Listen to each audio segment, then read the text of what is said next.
Hoje aconteceu o interrogatório de Jair Messias Bolsonaro no STF, na ação que julga os supostos atos democráticos do dia 8 de janeiro.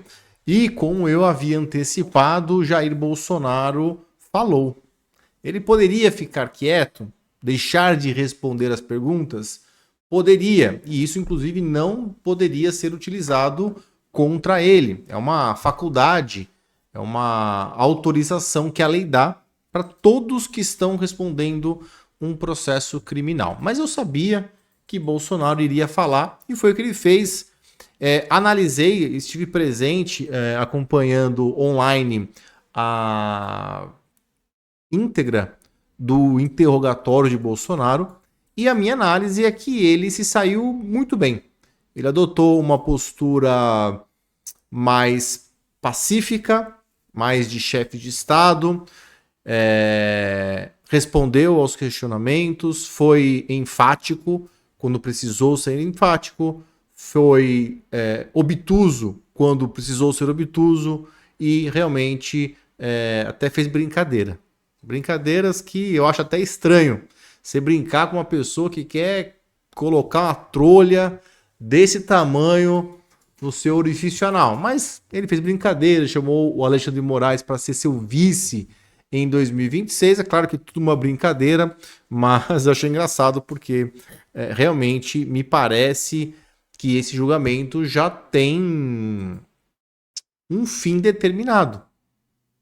Ou você discorda de mim e acha que realmente pode acontecer ainda a absolvição de Bolsonaro. Eu até acredito que alguns dos réus nesse processo, principalmente aqueles que não são da primeira linhagem ali, eles podem eventualmente ser absolvidos.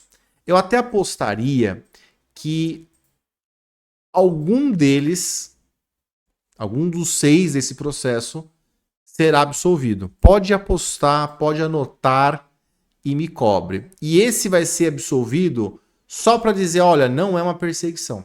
Então, alguém vai ser sorteado para não ser condenado. Agora, me parece que Bolsonaro será condenado. Acho que com relação a isso não restam muitas dúvidas. E evidentemente que ele vai cair atirando. Hoje nós tivemos então mais depoimentos. Na sequência, o que nós teremos são os prazos, né? As defesas podem pedir novas diligências, a oitiva de uma testemunha, a vinda de uma prova que não veio ainda ao processo, mas o fato é que muito dificilmente o ministro Alexandre de Moraes, que é o relator desse processo, vai acatar algum desses pedidos. Eu até apostaria que não vai acatar nenhum pedido de diligências. Aí nós temos as alegações finais, 15 dias para cada uma das partes, para todos os réus, Ministério Público, e ao final o julgamento. Tem uma coisa que está acontecendo nesse processo que não aconteceu com o Bolsonaro, mas aconteceu com outros réus, e isso teoricamente configuraria um abuso de autoridade, um crime de abuso de autoridade. Que crime é esse?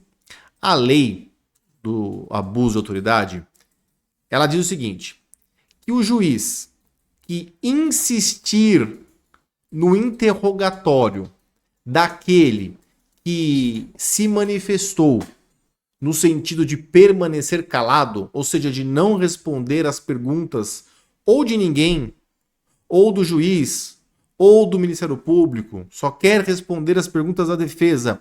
Nesse caso, é proibido a continuidade de um interrogatório. E isso nos processos criminais é, infelizmente, muito comum. É muito comum o réu dizer, não vou me manifestar, vou permanecer calado. E o juiz continuar com as perguntas. Tá bom, você vai permanecer calado, mas eu vou fazer as perguntas. E fala, você estava lá? Aconteceu isso? Aconteceu aquilo? Quem é fulano?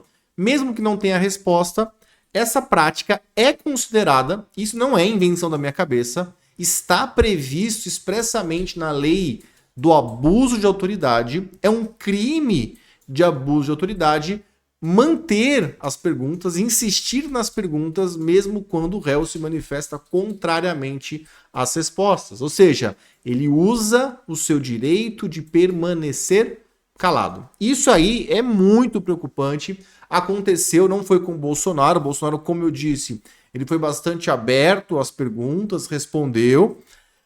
Mas nós tivemos antes, inclusive, um dos depoimentos, eu não sei se é do Heleno, que se reservou ao direito de permanecer calado e, mesmo assim, o ministro Alexandre de Moraes, que é o relator do processo, fez as perguntas. Então, insistiu nas perguntas, mesmo que não tenha insistido necessariamente na resposta.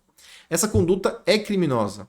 Evidentemente que, dentro de um universo de Supremo Tribunal Federal, para quem que vamos reclamar? Quem é hoje no Brasil que vai contra alguma decisão do STF? Então isso é um problema.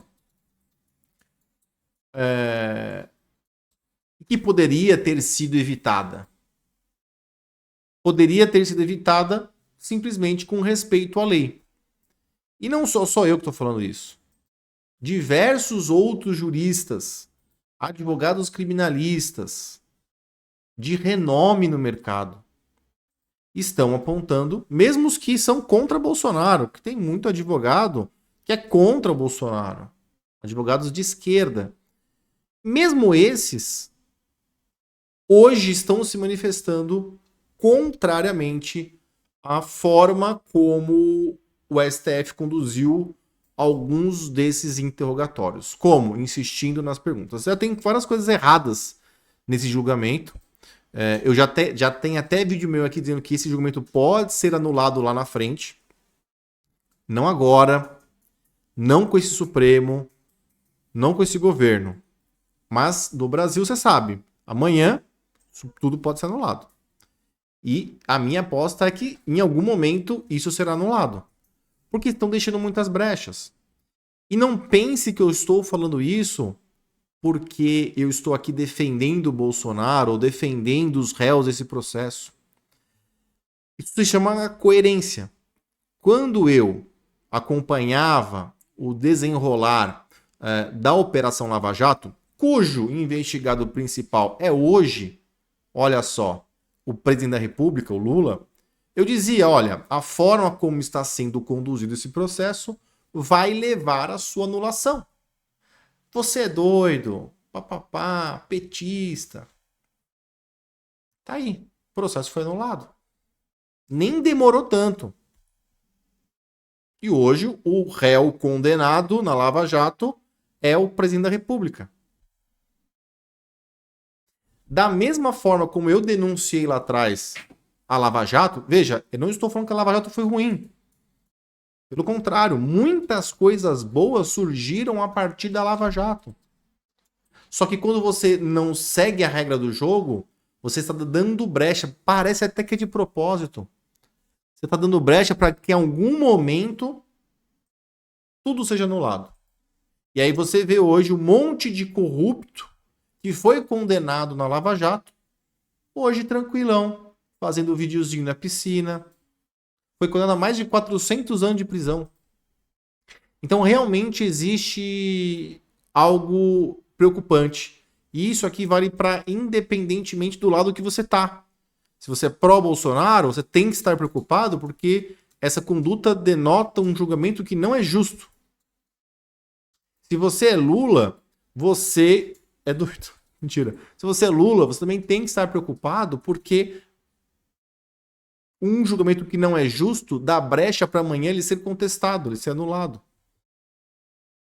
Deu para entender?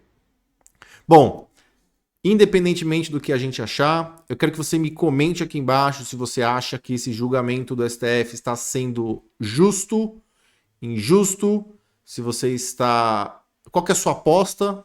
Vamos colocar aqui com relação ao Bolsonaro, se Bolsonaro vai ou não ser condenado, e se você acredita na minha visão, na minha análise, de que algum dos 6 dessa primeira leva do julgamento será absolvido. Tá legal? É isso daí. Fique com Deus. Siga aqui o nosso canal. Curte esse vídeo. Deixe seu comentário. Beijo, abraço. Até o próximo vídeo. Tchau.